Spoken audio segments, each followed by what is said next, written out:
Welcome back, basketball fans. Thank you for tuning into another episode of the BCB podcast. This is Aaron Washington, your host. I'm back on the mic with you guys, solo for this episode, but I promise next episode, I have a great guest in store for you guys. So this is just a one-time deal. Bear with me just for today, and I'll be sure to bring back the hidden guest next week. So I promise not to go too far with this. I know hearing one voice on a podcast can get a little tiresome, so I promise to kind of cut this and make this a little bit shorter for you guys, to put up with me for too long. But in this episode 135, we're discussing a few hot topic storylines as we go into the second half of the NBA season. As you all know, the All-Star game just finished up a few days ago. Team LeBron came out on top once again. No surprise there. He was my pick to win that game due to the roster he assembled. He is one of the greatest GMs in the league. Enough said on that front. But with the second half of the season, there are a few storylines that I'm checking out. Of course, we can come up with dozens of storylines because there's 30 teams. And each team has a different story, multiple stories that, can captivate us and really catch our attention. But I have four here that I wanted to share with you guys. And I'm sure you guys have the same on your dockets as you go through this NBA season. We have 30 plus games remaining. So there's still a good bit of ball left to be played. So I want to dive into a few things that I'm checking out here. And, it's really going to make for some fun basketball as we approach March, April, and May. But before we do that, I wanted to shout out a few of our sponsors here. So as you guys know, teespring.com/store/unwrapped is where you guys can find the apparel for the Unwrapped Sports Network, and myself included with the business casual basketball apparel, the t-shirt, as well as my sticker that I have available. So if you check out that link down there at the bottom of that ticker, that's going to allow you to get hooked up with our network's apparel that we have to offer for you guys to show your appreciation for our program. So that would mean a lot to us. Also, we have a VIP program available at patreon.com/unwrappedsports. That's going to allow you guys to get hooked up with our network a little bit more closely. Some exclusive benefits are available to you there if you want to sign up using that link below. We have a lot of content to offer across all of our networks, across all of our podcasts, and we love to get you more plugged in and more involved if you like. So we'd love it if you would check out our link down there at the bottom. MyBookie.ag is where you're going to use that code USN100 to get hooked up with your first bet, and it's going to double your deposit if you use that code there. So if you guys are in the betting game and you're looking to make a little bit more money, be sure to use that link down there at the bottom. It's going to get you hooked up with a bit more money to place as we go through the NBA season. The NBA playoffs are not too far away, so that's going to really make for some fun times if you guys are looking to get into the betting game there. And then lastly, rxhemp.com is going to give you that code RXHemp-USN to use for 10% off your entire order. So the recovery cream is available at their site, and that's going to be a huge resource to you guys if you're looking to get recovered from whatever sporting activity you're, going through some trouble trying to get recovered. And me, for myself, I have an Achilles injury right now. I can't play basketball, so might have to check out their product. Don't know if it'll help with that specifically, but if you guys are sore and you're looking to get back into the action soon, then be sure to use that code down there to get a little bit of a bonus on your next order. So with that address, guys, let's check out a few storylines that are really going to be interesting to follow as we go through the rest of this NBA season. The first of which, no surprise here, you probably knew it was coming. The Brooklyn Nets are a hot topic across the entire league right now. They're making for some fun basketball in more ways than one.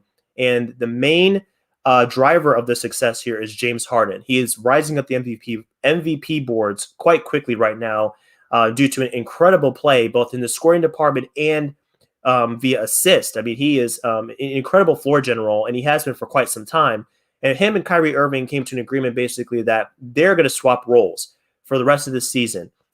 And that involves James Harden taking on more of a point guard role while Kyrie Irving plays a little bit more off the ball. And he's going to be a beneficiary of James Harden dominating more of the action. So if we're looking at the record right now, they're just a half game behind the Philadelphia 76ers for first in the conference. So their record right now, as of this recording, is 24-13, and they're 10-1 in their last 11 games. So this team is on an extremely impressive run right now. I mean, they almost won 11 games in a row.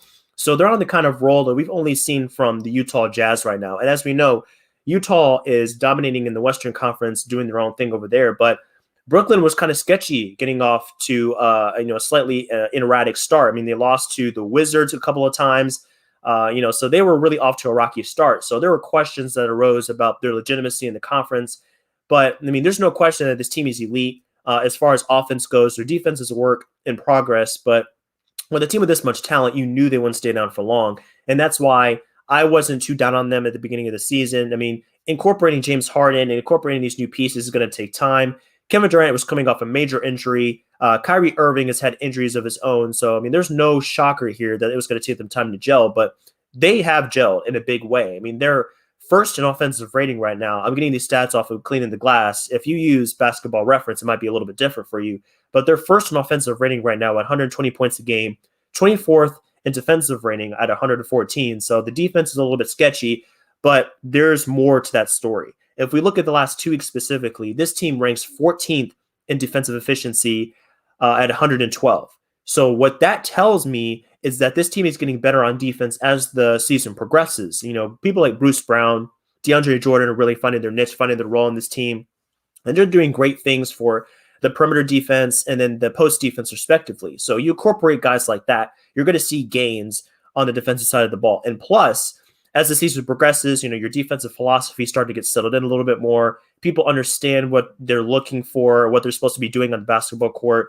Steve Nash has done a great job of incorporating his various systems and how he wants his team to play a little bit more with the tempo. You know how Nash is going to do with that team. I mean, he was a part of the 5 seconds or less, 7 seconds or less offense with the Suns. So he's brought a little bit of that touch to the team. Mike D'Antoni, he was a part of that as well. So with those 2 guys in the fold, this team is going to play fast. They're going to play with energy, and they're playing with a lot of heart too. And that's something you don't see from super teams. Sometimes you see teams let their foot off the gas. They're a little bit more kind of conservative, but this team is anything but conservative right now. So Harden, since joining the Nets, since he's been the big catalyst for this drive, 25 points a game, 8 rebounds, 11 assists on shooting splits of 49, 42, and 85. So not only is he putting up big numbers, but he's putting up incredible efficiency. So this guy's getting to the free throw line a little bit less than before, but he's hitting threes in an incredible clip. Because we have to remember that this isn't the Houston Rockets where it's Harden or die. Harden is getting a lot easier looks now. I mean, he's still operating in the isolation sets as he did before, but there's more pick and roll being ran now that haven't seen Harden really do since he was with the Rockets in one of his first seasons. The first season with Mike D'Antoni, they ran a lot of pick and roll. What are we seeing now?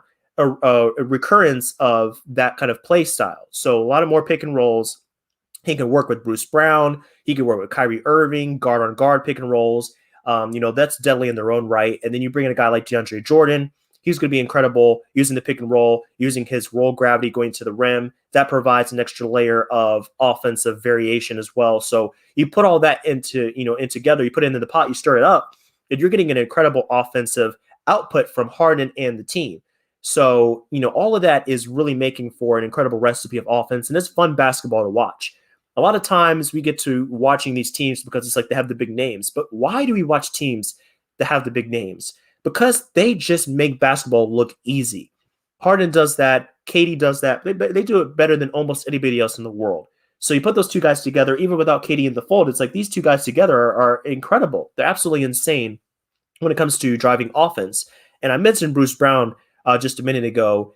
This guy, he's one of my favorite players to watch right now because he does the little things. He's like a Marcus Smart or a Van Vliet, a Kyle Lowry for the Brooklyn Nets. So he's very underrated right now. You know why? He is a restricted free agent at the end of this season. Right now, he's making about 1.8 million. I could be a little bit off on that, but he's definitely making close to a minimum salary. And for that, you're getting a starter type player that is not great at shooting the ball. He's not really going to create much of its own looks, but in this system, he is incredible. So he's at 72% at the rim right now. That's 86th percentile for his position, and he's at 52% in the short mid. So if you guys go and look at a Brooklyn Nets game, you're going to see Bruce Brown get so many looks inside. They're going to be easy looks. They're going to be looks that provided by James Harden. He is spoon feeding Bruce Brown these looks, and you have to give Harden credit because of his incredible court vision. But you also have to give credit to Bruce Brown because he knows where to be on the court at all times. He's going to find those openings. He's great at cutting. He's great at getting on the boards. And people underestimate him because they see him as a 6'4" non-shooter. That's not very intimidating, right, in today's day and age of basketball, except that it is because he knows where to be and when to be there. So he's going to feast on second looks. He's going to feast on some of those dip down passes. He's going to feast on those look-ahead passes that Harden has in semi-transition. So you put all that together, and then you come up with a guard that is almost masquerading as a big man, right? Because he runs these pick and rolls with Harden. He loves to get down and dirty in the paint. So he's like a 6'4" center. And it's blowing my mind how the NBA is like crisscrossing positions. We don't have 7-foot centers and that's it anymore. We don't have guys that are 6'3" and they just operate on the perimeter. Guys are crisscrossing. The wires are getting crossed. They're doing different roles, but that's fun because it allows guys like Bruce Brown to have a role in the offense. They're not just like driven into one role. They can do multiple things on the basketball court. Guys like him, you see guys like Dort for the Thunder doing the same thing. Jason Tate for the Rockets doing a similar thing. I'm probably going to write about those two guys soon because they're like 6'3", 6'4" guards, but they're playing like centers. They're playing bully ball. They're getting rebounds. They're playing defense. So those guys are extremely valuable to any team, but especially the title contenders because they need guys like that to kind of connect the loose ends, connect those threads, the little things that a team needs to be successful when things get kind of slower, when you need guys to really kind of find a look in the thick of the defense, and you can't just dribble your way through and find a good look there. So definitely keep an eye on Bruce Brown as the season progresses because he's going to make some money this offseason. I'm curious to see if the Rockets really want to take on extra money as they're going to be luxury tax for this season and multiple seasons to come. And that's going to activate the luxury tax repeater tax penalty as we go through the year. So they're going to have to reconsider some of their decisions here, I'm sure, sooner rather than later. Joe Harris has already been paid. DeAndre Jordan is making a good bit amount of money. The big three are being paid, and then Bruce Brown is just going to add on to the finances that the Brooklyn Nets are going to have to pour into their team. So we're going to see how dedicated this team is to putting a product on the court that is going to have to be paid this much money. But speaking of money, guys, we have to talk about Blake Griffin because they allocated just a minimum salary to bring in a guy like Blake Griffin to help on the second unit to provide some depth. I'm not sure he was going to get playoff minutes right now. I really would be surprised if he got a ton of minutes in the playoffs, but for the stretch run of the regular season, I can see him having a pretty nice role. And I looked at an article from Dan Devine of The Ringer, and he had some really good words on the implementation of Blake Griffin and what he can offer to this team. So basically what he was saying is like he's going to be a great fit for this team, and he's going to offer a lot of great things like being a good scorer in the post a little bit still. He's got that in his game. He's going to be a pick and pop threat, running some 4 and 5 pick and rolls with KD. He's going to do, he's going to hit those threes if he can get that back in his game. I think he's still got the 3-pointer in his game. I think he just had a little bit down year prior to getting to Brooklyn, but he can survey the floor in the short roll. So you give him the ball at the free throw line, he's going to be able to kind of see the court and make some quick passes to the corner, dump it into the paint for maybe like a DeAndre Jordan or a Bruce Brown to finish in there. So he's going to have a pretty nice role with his team, and it seems like a great place for him to take advantage of those gifts because now he's not trying to be someone that he isn't anymore. He's not a primary option. He's not an all-star. He's not an all-NBA third-team type player that he was like 2 years ago with Detroit. So now you plug him into a smaller usage role, and he can take advantage of those gifts a little bit better. He doesn't have to create for himself. He can just focus on creating for other people. So that's going to be a huge development for this team, and I can't wait to see how he kind of continues to develop with Brooklyn, seeing as though, he's looked crippled in Detroit. He's looked like a shell of himself, but give him an opportunity to just kind of focus on what he does the best, which is pass and work in the pick and pop. He's going to be a great player for this team. So I'm really excited to see how that works out for Brooklyn. And I'm excited to see how this team continues to mesh together because there's a lot of talent here. I was scared that it wouldn't work together because of all the different egos of this team and the one basketball kind of philosophy that we talked about before. But you throw in this talent and you throw in talent that knows how to kind of work together, and there's not much that's going to be able to stop them. So if they can work that defense down a little bit more, they get closer to maybe 10, the top 10 in defensive rating, defensive efficiency, then we're going to see this team be a real force when it comes to the playoff time. They're going to be in contention and have a chance to be, one of the best teams in this season and end up with the championship. So it's going to come down to the defense because the offense is there. The offense, there's no question that it's established.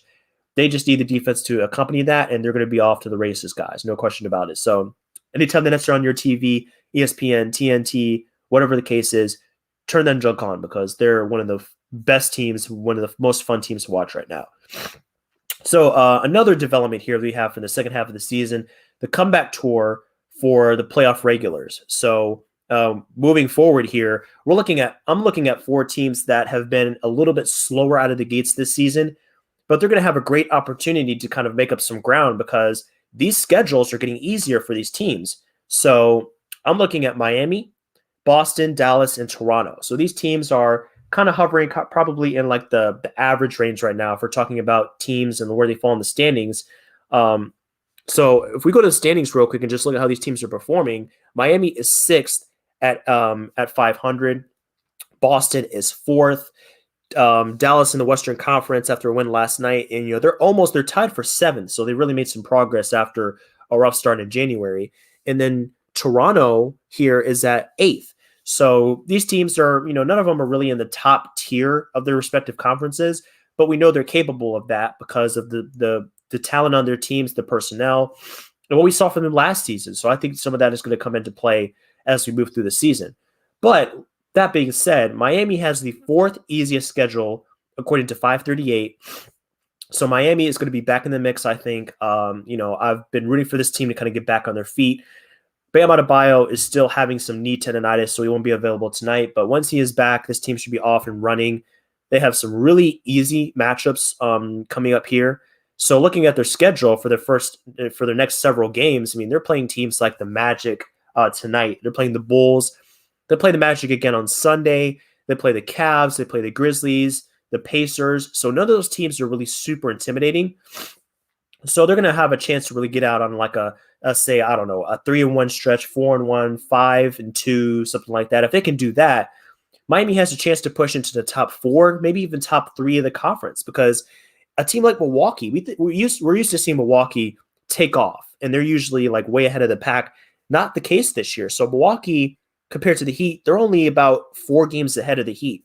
That's the same difference between Miami and like the Orlando Magic at the 13th seed, 14th seed. So that's not really the big of a gap. So with that being said, Miami has a great chance to be not only have home court advantage, but be one of the 3 best teams in terms of record in this conference. And that's incredible because Miami had a stretch back in January, February, where they were 7-14. They were 13th in the conference. Dallas had a similar situation where they were down at like 12th, 13th in the conference. But both teams have bounced back because they've gotten into a rhythm now. Big part of basketball is rhythm, consistency, consistent rotations, consistent minutes, things like that. So now that that's established, these teams are back into the situations that we're used to seeing. Going forward, looking at the Celtics schedule, they have the second easiest schedule according to 538 for the next second half of the season. So it's crazy because they didn't have an extremely difficult schedule in the first half, but yet in the second half, they have one of the easiest. So schedule making is tough. It's not an exact science. There's going to be some variation in that. But the next several games for the Celtics, for you Celtics fans who are looking for some optimism here, not going to happen tonight. They play Brooklyn, so that's going to be a tough test. But after that, the Rockets have been awful. They haven't won in the last 11 games. The Jazz is going to be tough, but you got the Cavs after that, the Kings, the Magic, the Grizzlies. So you have some easy matchups coming up mixed in with some tough games. So I think the Celtics are going to be in a great position to just really operate at a position of strength and just kind of get the rhythm back. Tatum and Brown are consistent. They're going to be constants across pretty much every game. But after that, it's like, who's going to step up for them? Who's going to be the third guy? Kemba Walker, I think, is coming into his own again after knee surgery, just trying to get his rhythm back. I think he's going to be back in the fold and getting himself back right. Marcus Smart is supposed to be back tonight. That's what we've been hearing. So Marcus Smart back in this lineup is going to be huge for this lineup. I can't wait to see how he kind of gets his feet wet with this lineup now, with his team. He hasn't played in several weeks. So, Marcus Smart, the hustle is going to be there, but I just want to see how the shooting is going to kind of adjust. That takes some time usually for these guys to come back and really be effective on the offensive end. But can't wait to see Marcus Smart back, just kind of diving on the ground for loose balls and just doing the little things for this team, just being a defensive pest, being a rebounder, being an energy player. Because for the Celtics, it's like, besides Marcus Smart, who do they have that's really like an enforcer, energy player, grit and grind? They don't have many of those guys on the roster besides Marcus Smart. So that's why, one of the reasons why he means so much to this team. He's so valuable. He's so tough. He's versatile. He can guard almost any position. So just having him back on this team is going to make things so much easier for everybody else because they can kind of get back to what they do best, scoring, just being, just doing some of the other things like getting points. So Marcus Smart could slot back in there and he can provide some stability. And that's going to be a lot for the Boston Celtics going forward for their schedule. So, they're in a good position. And then it goes down from there to Dallas. So you're looking at Dallas. They have the fifth easiest schedule, according to 538. And I'm sure it's going to be a little bit different depending on what outlet you're looking at. But even if you're looking at like Positive Residual on Twitter, he has a really good algorithm for calculating schedule, or Basketball Reference or something like that. They're all probably going to be similar. So maybe Dallas is not fifth on Basketball Reference. Maybe they're a little bit higher or lower, but they're all in the same general area, So basically what I'm trying to say is they all have fairly easy schedules going forward compared to some other teams in the league. So for Dallas, fifth easiest schedule. Let's look at who they have coming up on their schedule. So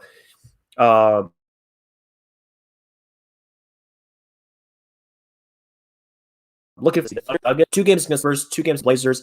Then that they're playing the Timberwolves, the Pacers, and the Pelicans. So it may not be the next few games that offer the kind of relief these teams are looking for, but if you kind of go forward for the next few weeks, it's definitely going to kind of even out, and teams are definitely going to have an opportunity to get back on their feet and really rack up some wins after the slow starts they were getting off to. So I really am excited for the Dallas Mavericks because you're looking at a guy like Porzingis, you're looking at Luka. Porzingis came out of the gates and had 28 and 14 last night against the San Antonio Spurs.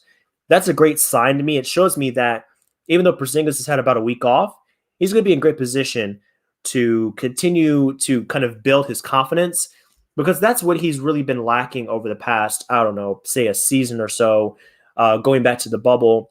The confidence builds for him, but it kind of gets knocked down once he has an injury. So he needs a little bit of a ramp-up time. That's what he used this season for earlier on. But now that he's gotten some games under his belt, he's really electric. And I don't think Dallas is ready to move on from him. He's been in trade rumors recently, but Porzingis is such a valuable guy. I think you're going to leave him in that lineup. I don't think they've given up on him yet. He's in the second year of a 5-year max contract. They've put a lot of resources into Porzingis, from the guys they traded to get him to just the time they've invested in getting it built back up physically.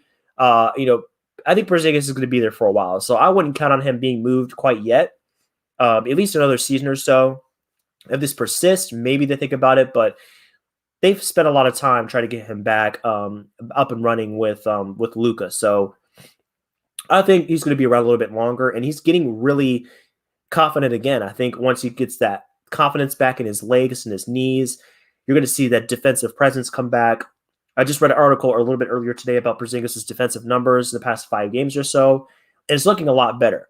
So if we extrapolate that for the rest of the season, I think Dallas is going to be in a great position to continue to make a run in the second half of the season. They are, I had them pegged as like a 4th or 5th seed, preseason projections. So I think if we're looking forward, we're going to see that team kind of return to action, for the Dallas Mavericks. So I'm not worried about them at all.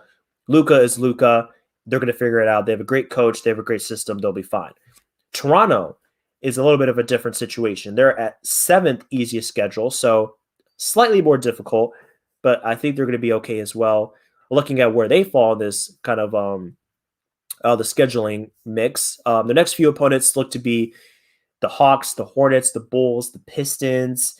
They have the Cavaliers a little bit after that, the Rockets. So this is prime time for the Toronto Raptors to kind of get back to their identity. They're dealing with some COVID issues right now. Van Vliet is out of action.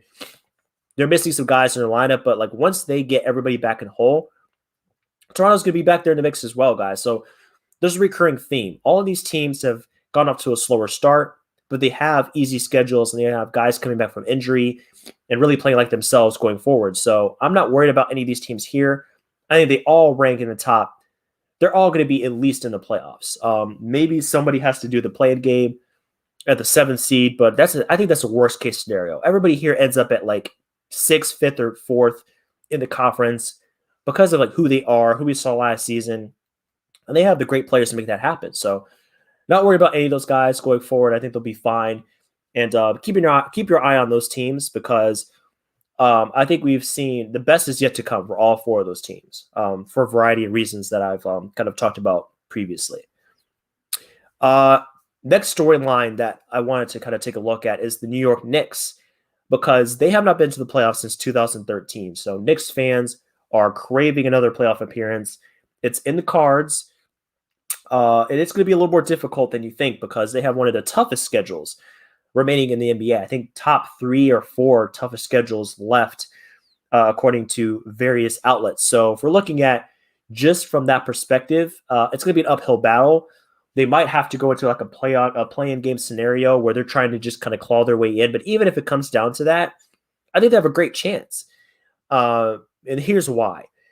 The improvements from last season are not offensively driven. They're not offensively driven where it's like, oh, they're just shooting. It's a blip in the matrix as far as long-range shooting. This is stuff I think is going to persist through the season. It's easier to replicate than an offensive surge. It's a defensive attention to detail here.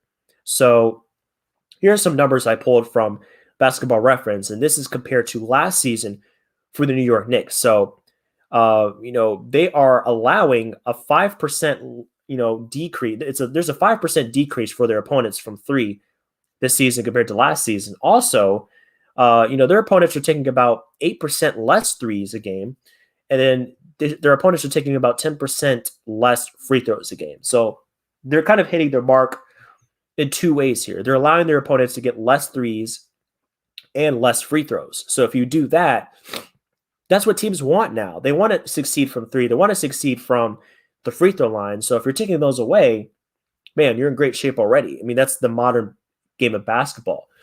So I think those things are sustainable for the most part. 3-point shooting could be a little bit more sketchy. It could be a little bit more random, but I think at least with the free throw shooting and just defense at the rim, if that can hold, man, the Knicks are going to be in great position to make the playoffs again. So shout out to all the Knicks fans out there that stuck with this team through all the tough years. This is a different Knicks team. I did not see this coming whatsoever. So I'm very impressed on what they've been, based on what they've been able to do so far. And I think it's somewhat sustainable. So I'd say maybe they end up at 7th or 8th when it comes down time for the playoffs.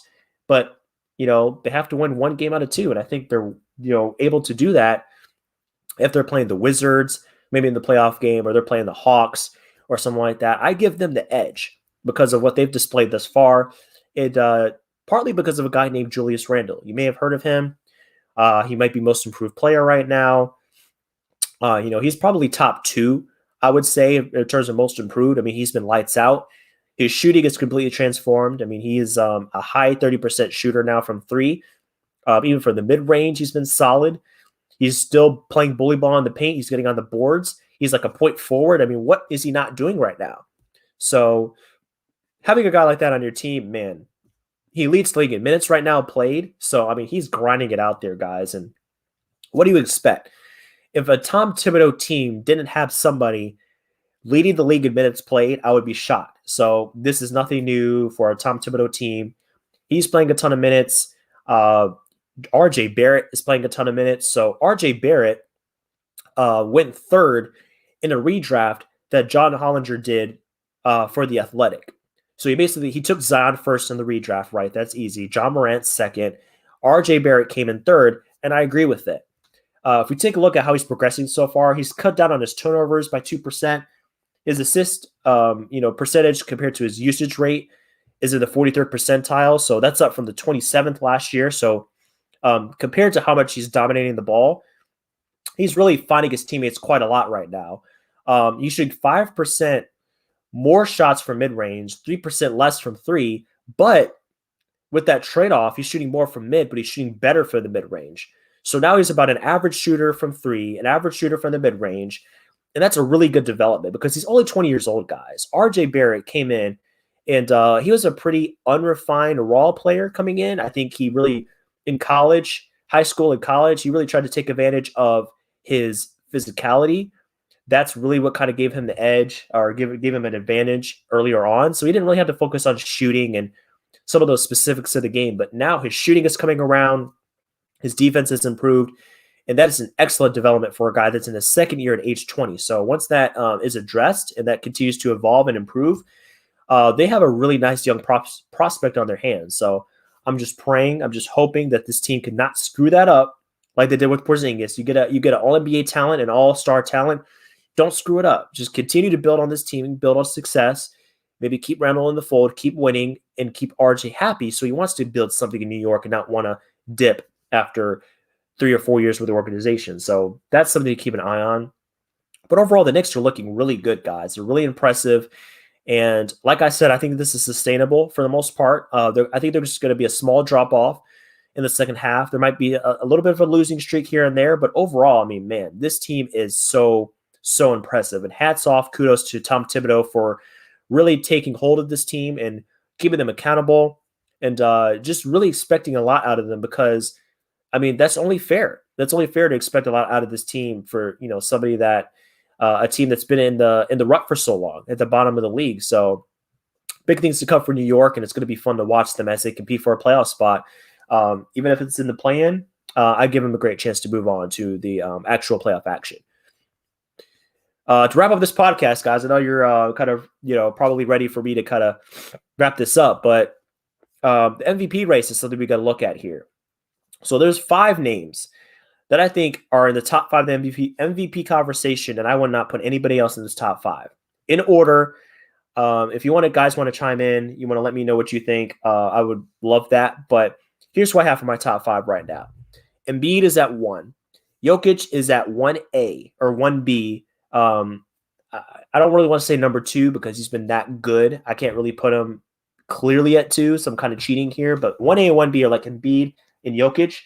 If the Nuggets keep winning like this and Jokic keeps playing like this, he's going to win it. He's definitely going to win it. He's been insane. So those guys are 1A and 1B, the big man. How cool is that to see 2 centers in the thick of the MVP race? That is awesome. We haven't seen that in a long time, like really a long time, probably a decade or 2. Number 3, I have Damian Lillard. He's out here carrying the team on his back. He's got the team in the top 6 in the Western Conference. With all these injuries, I mean, come on now. We have Nurkic missing a lot of time. We have CJ McCollum, who was at an all-star level before he got hurt. He was playing lights out. He's been out for several weeks. And other guys have missed time kind of here and there all over the place. I mean, he's been working with disjointed rosters. I mean, Zach Collins hasn't played. I don't think he's played a second this season. I mean, Enes Kanter is filling in admirably for the big men spot. So he's working with a roster that at the beginning of the season, we thought was going to be the best roster that Lillard has had probably maybe since that 2014 squad when they had LaMarcus Aldridge and those guys. But overall, it's been a real departure for what was expected from Lillard and the organization. He's responded in a big way. He is top 4 in the league in scoring, just a hair ahead of Stephen Curry. And he's got the team playing a little bit better than the Warriors right now, which is incredible. With the schedule they've been playing, I mean, I think they have a slightly tougher schedule in the second half, but if they even stick in the top 6 or 7 of the conference, I mean, Lillard is top 5 MVP conversation, no question. He's been insane. Number 4, I have James Harden. He's creeping up to 3, though. I mean, James Harden's been that guy. If KD continues to miss games and Harden continues to do this and he moves the Nets into the number 1 seed, man, he's going to be knocking on the door of the MVP conversation.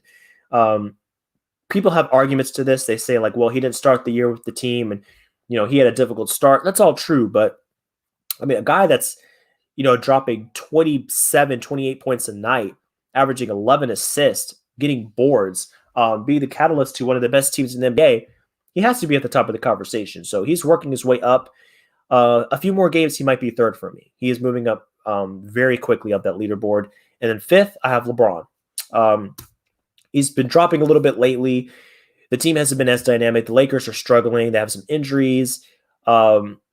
I don't see how he wins it this year, to be honest. Just looking at how Embiid, Jokic, and Harden are playing right now. Their teams are at the top of the conference. Well, Jokic is moving up. He might end up in the top 3 over the next few weeks. But overall, I mean, LeBron's team has been trending downward. And I think they will remain in the thick of the contender conversation, probably in the top 3 or 4 of the conference. But I don't know. I think he might start to maybe not be the actual superhuman LeBron we're used to seeing. Maybe he's slightly below that. And I think that's enough of a drop off to take him out of the MVP conversation, or at least the top 3 or 4. But if he remains at 4 or 5, and then they can get Anthony Davis back and they can reclaim some of that offensive juice they had at the beginning of the season, the Lakers will be fine. I mean, if the Lakers are healthy, I still pick them to win the championship, honestly. They're going to need some role players to kind of step up again, and they're going to need to get some shooting back. But overall, I think the Lakers are in a great place, and they just need to kind of ride the wave. And that's what it comes down to sometimes when you're in the NBA, you're going through a tough part of your life, tough period of the season, whatever it is. You just got to ride the wave. You got to ride it out. So the Lakers will do that. They'll be in a great position. But if we go to Basketball Reference and they have an MVP tracker page, and we look at who is kind of in the thick of that conversation, like who is leading right now, based on what they think. So they have Jokic at number 1. They give him a 46% chance to win the MVP award, followed by James Harden at 2 at a 16% chance. To round out the top 5, they have Embiid at number 3 at a 15% chance, so right behind James Harden. 4th, they have Giannis at 8%. And then 5th, they have Damian Lillard with a 3% chance. And they have LeBron outside the top 5 right now at 6th with only a 3% chance to win the MVP this season. So maybe some of you are wondering, why don't I have Giannis in the top 5? For me, it comes down to, I don't know, the Bucks have been a little bit up and down. If you put him in the top 5, I have no problem with that. He could definitely be sought in 5th instead of LeBron. I think that's fair. They're still a great team this season. There's just been a slight drop off. Giannis has still been incredible. His team has been a little shaky. So now they're at 3rd in the conference. They've dropped. They don't look elite right now. They look really good. They don't look elite. Maybe that changes as Drew Holiday gets more reps and he comes back from a bout with COVID. But yeah, 4th or 5th, something like that for Giannis right now. I definitely would have put him in the top 4. I'd take Lillard over him, Harden, Jokic, and Embiid. But that's open to interpretation. Giannis doesn't need to be the MVP. As long as Giannis is Giannis, the team will be in good shape. They need Middleton to kind of continue his shooting pace into the playoffs, and they need Drew Holiday to be an all-NBA, all-defensive type guy as they go into the stretch run. That's what they need. They're not worried about Giannis winning another MVP. That was already a long shot. The last guy to win MVP 3 years in a row, I believe, was Larry Bird from 84 to 86. Correct me if I'm wrong on that, but a 3-year span of MVP awards, that's something to behold right there. It'd be cool if he won it again, but at this point, I think he's kind of out of it. When it comes to MVPs, you really kind of make it or break it in the first 20 games. Like if you are below your standard after 20 games or you're behind the 8 ball, you're done. Straight up. Because someone in the NBA is going to just absolutely explode. And more often than not, if you're in the top 2 or 3 of the MVP conversation, you don't relinquish that unless you get hurt. So Embiid and Jokic, Lillard, they're not going to stop. So I think Giannis is pretty much out of the running for MVP, but you ask him, he doesn't care about that right now. He's focused on championships. But the Jokic and Embiid dynamic is going to be so fun to watch as we go down the stretch, because 2 centers being in the MVP conversation, I feel like we're taking a trip back to like 98 or something like that. It's like when we had Shaq, David Robinson, Hakeem, all those guys in the mix every year. It's almost like you're in a time machine. And it's a nice breath of fresh air because they both shoot threes, right? They're both modern big men, but they still get in the paint. They still bully. They still get boards. They got post moves for days. So it's a lot of fun watching those 2 guys operate. And I'm going to need to check the schedule and see when they play each other, because that's going to be a great time. But that's about all I got, guys. I won't talk your heads off by myself anymore. Thank you for taking the time to tune into this episode. Just wanted to point out a few things that we should be keeping an eye on as we go down the stretch of the season. You know where to find me. My Twitter handle is here on the screen if you're watching this. A_A_RON25 if you're listening to this podcast. BC Basketball 2 is going to be the handle if you want to follow Business Casual Basketball on Twitter or Instagram going forward. Got some blog posts in the works, more podcasts coming soon. And like I mentioned at the beginning, great guests for next week. Great guests are going to be coming forward after this. So Thanks for sticking with me at this one solo episode, but starting next week, the guests are coming back in Fast and Furious. But until next time, guys, I'll catch y'all later. Enjoy the rest of your day. Enjoy this NBA season as we head into the 1-year anniversary of the NBA shutdown. Just thankful and blessed that we have basketball back again. And I'll catch you guys on the next podcast here real soon. Take care.